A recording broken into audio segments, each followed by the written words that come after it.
আসসালামু আলাইকুম রহমতুল্লাহ, আলহামদুলিল্লাহ, ওয়াসসালাতু ওয়াসসালামু আলা রাসূলিল্লাহ।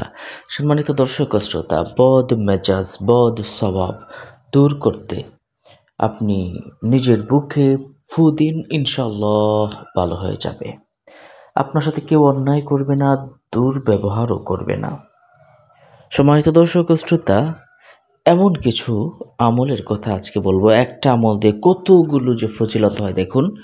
কঠিন মেজাজ নরম হয়ে যায়, রাগ দমন হয়ে যায়, ক্রোধ দমন হয়ে যায়, সারা জীবন স্বামীর সাথে ভালো কাটানো যায়, সুখ শান্তি এসে ভরপুর হয়ে যায়, কর্কশ ও বদমেজাজ দূর হয়ে যায়। সুবহানাল্লাহি ওয়া বিহামদিহি, সুবহানাল্লাহিল আযীম। এবং এমন রোগী যার নিরাশ হয়ে গেছেন, ওই রোগীর মাথার পাশে বসে যদি এই দোয়াটা পড়া হয় তাহলে সে ভালো হয়ে যাবে। সুবহানাল্লাহ। জালিমের জুলুম থেকেও কিন্তু হেফাজত থাকা যায়। এই গুরুত্বপূর্ণ আমলটা না জানলে আমরা কোন আমলটা জানবো? আসুন আমরা এই বিষয়টা একটু এক এক করে আমরা একটু জেনে নেই। নিজের অথবা অন্যের রাগ যদি উপস্থিত হয়, ক্রোধ, প্রচণ্ড ক্রোধ যদি চলে আসে, তাহলে 10 বার ইয়া রাউফু নামটি পড়ে ফু দেন। সাথে সাথেই ক্রোধ মোচন হয়ে যাবে, রাগ চলে যাবে। ইয়া রাউফু নামটি পড়ে আপনি ফু দিবেন। ইয়া রাউফু শব্দের অর্থ হলো মহা স্নেহ পরায়ণ।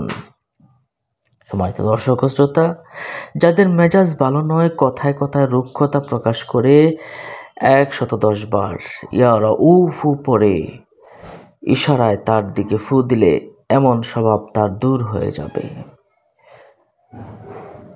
তাহলে যাদের মেজাজ ভালো নয় তাদের দিকে এটা পরে ফু দিন, আর আপনি আর ফলাফল লাভ করুন। যারা নিজেরা নিজেদের বদ মেজাজ বা বদ স্বভাব দূর করতে বা সংশোধন করতে চান, নিজেদের বদ মেজাজের কারণে অনেক রকম ক্ষতির সম্মুখীন হয়ে যান, মানুষের কাছে ভালো হতে পারেন না, তারা 110 বার পরে ইয়া রাউফু পরে নিজের বুকে ফু দিবেন, ইনশাআল্লাহ ভালো হয়ে যাবে। সুবহানাল্লাহি ওয়া বিহামদিহি, সুবহানাল্লাহিল আযীম। এরপরে দেখুন, ইয়া রাউফু নামের যে বিষয়টা আপনারা পড়বেন, স্ত্রী তার স্বামীর সাথে যদি সম্পর্কটা ভালো না থাকে, যে কোনো দিক দিয়ে অত্যাচারে ভুগছে বা কোনো শান্তি পাচ্ছে না, তখন স্ত্রী নিজ বাড়ি হতে রওনা হওয়ার সময় স্বামীর বাড়িতে গিয়ে স্বামীর সামনে বসবে এবং ইয়া রাউফু 7 বার পাঠ করবে। ইনশাআল্লাহ ইনশাআল্লাহ কোনো মতানৈক্য ঘটবে না, বাকি জীবন সুন্দরভাবে তারা কাটিয়ে দিতে পারবে। সুবহানাল্লাহ সুবহানাল্লাহ।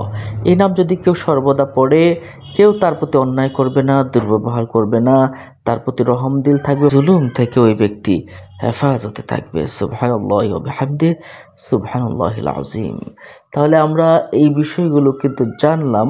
আল্লাহ পাকের নামের আমলটা কেন বললাম জানেন? ওয়ালিল্লাহিল আসমাউল হুসনা ফাদউহু বিহা। আল্লাহর সুন্দর সুন্দর নাম রয়েছে, তোমরা সেই নাম সমূহে তাকে ডাকো। আর যারা জ্ঞানী বুদ্ধিমান তারা তো আল্লাহ পাক রব্বুল আলামিনের নামে ডাকেই। তাই আসুন আল্লাহ পাকের নামে ডেকে ডেকে আল্লাহ পাককে আমরা রাজিক কাজগুলো হাসিল করে নিই। অন্য মুমিন মুসলমানকে জানাতে শেয়ার করে দিন। ভালো থাকুন। আসসালামু আলাইকুম রহমতুল্লাহ।